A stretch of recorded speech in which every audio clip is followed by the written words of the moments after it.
Ladies and gentlemen, welcome to the vlog. Welcome back to All the Old Things. And today we're looking at Sydney in the year 2000. This was the second time I'd ever visited Sydney. Originally, I went there in 1974, traveled across on the Indian Pacific and went with my family to see Sydney. This time in the year 2000, I was by myself. I did get to visit my good friend Steve, who was living in Sydney at the time. One of the things, obviously in Sydney at the time, it was early 2000s, so they were leading up to the Olympics. And speaking of like theme parks with regards to old Sydney town, one of the places I visited when I was in Sydney this time in 99, 2000, early 2000 was the Fox Studios Backlot, which, I'd just been to the Gold Coast. I knew what those parks were like. So I went there, and they don't really advertise rides because they didn't really have any. It was more attractions, but coming up with that in a minute. So if you look around old Sydney, you do see a few things. You see the revolving restaurant I went to in 1974. That was in one of the buildings near Centre Point. And the amazing view. I'm sure if you're a local Sydneysider, you'd notice a few differences between then and now. Down in the harbour, of course, you have the Sydney Opera House. It looks amazing. I got to look around it. It's also about the same time as they made the film Looking for Ella Brandy, so it reminds me a lot of that. Then across the harbour, you get Luna Park, Sydney. And this time, they were kind of like, obviously they closed down in the 70s and it was revived in the 80s and 90s. In the 90s, they were doing okay. They had the new Big Dipper, which goes past some of the things. And the Big Dipper ends up going to the Gold Coast, so going up to Dreamworld after the neighbours complained about it here at Luna Park because it was quite noisy and it was quite close to the apartment blocks nearby. And because it had been closed for a while, people were like, oh, I didn't realise it was going to be reopened. Luna Park, Sydney is a heritage area, so you would think, it'd have to be used for something like that. So maybe it's no surprise. And now I think they have clauses where people can't object to the fact that they're using the area for a theme park or amusement park. So it has expanded quite well. So that is really good. Sydney Opera House is an amazing building. It was constructed, I think construction started in the late 60s and finished in the early 70s. So that is to visit there and to see how they made all the different theatres and theatrettes and the opera house in like all the different bits, and they joined it together to make it look like sails. Really clever architecture.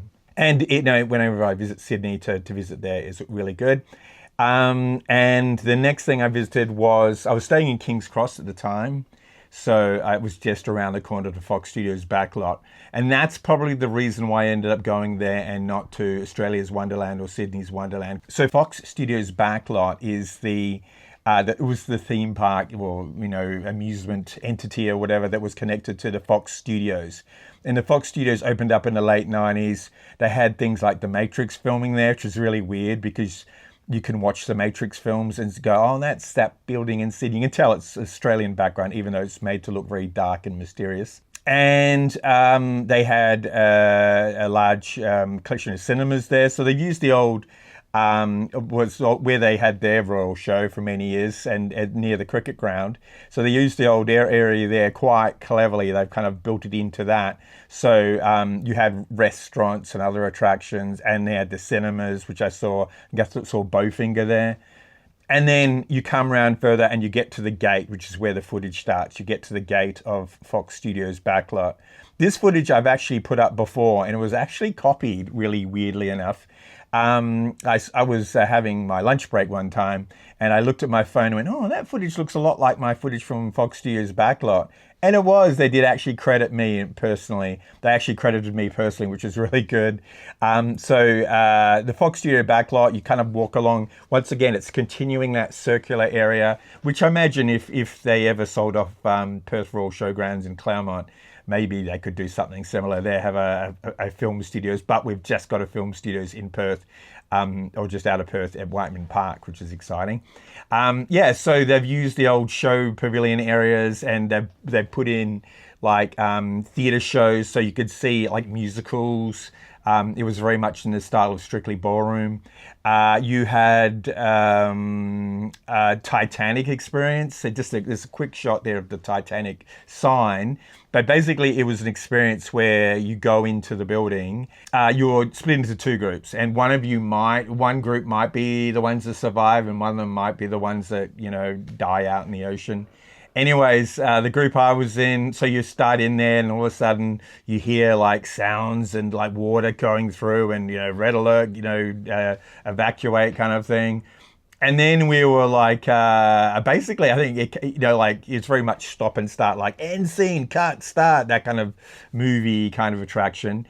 And we were in the group that survived, spoiler alert there, and we were led off the ship and into these little like rowboats in like amongst the ice floes. Just when you think it's going to be a ride and attraction, they go and cut. And it was no longer an attraction that we could go on. It was just like, oh, okay.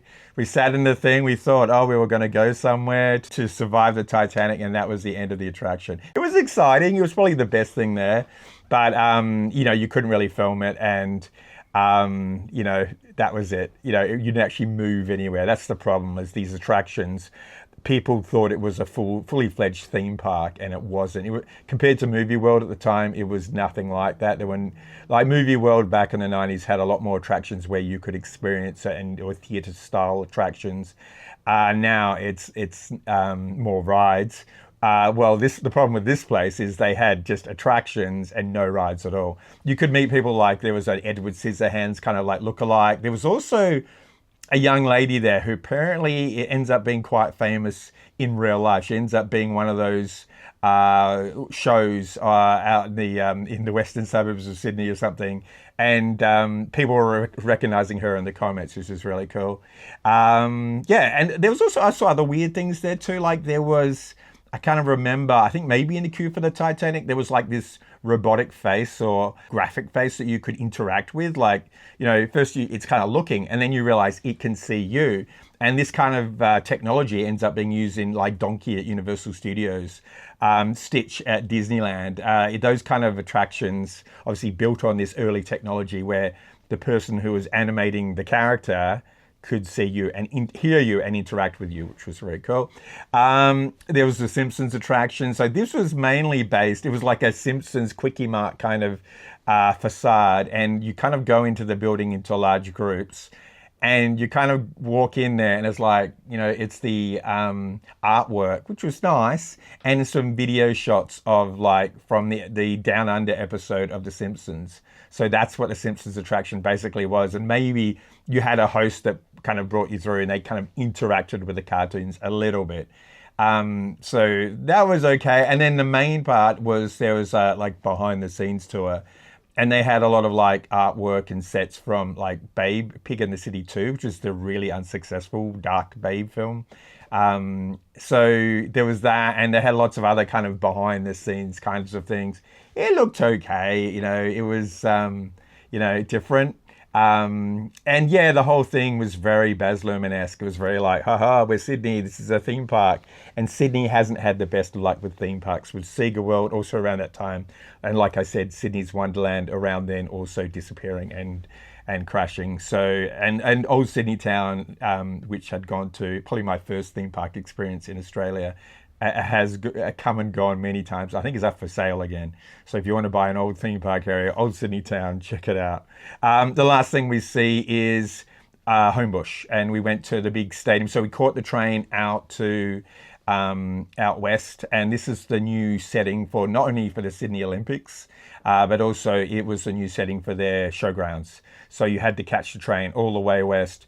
Luckily, it was very convenient. Once you got there, especially back in early 2000, before the Olympics even started, the grounds, the parks looked really nice. The stadium was big from memory, and same to the aquatic facility. It kind of looks like most aquatic facilities now, but back in 2000, that was like the next generation. So you just see a few shots there. So very impressive stadium, but nothing that you couldn't see. We've done the Optus Stadium tour here, and Optus Stadium's lovely. I'm going to link one of those ones we did with Perth Theme Park Life above. It was pretty good for the time, and you could imagine the hype of the Olympics coming soon. But it was, yeah, just impressive infrastructure. I was really happy to go see. I wish I'd gone to see Australia's Wonderland or Sydney's Wonderland.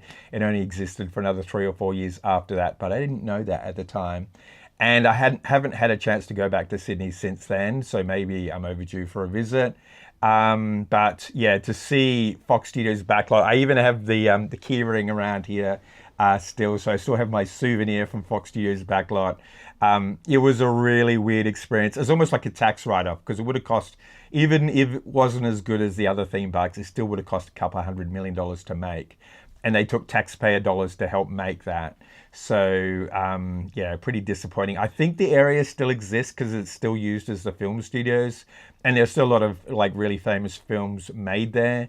But that was a very brief, that was a quick window into a very brief period of our theme park history in Australia. Thank you very much for watching. My name's Ian. This has been All the Old Things. I hope you enjoyed this look back into Sydney 2000. Catch you next time. See you then.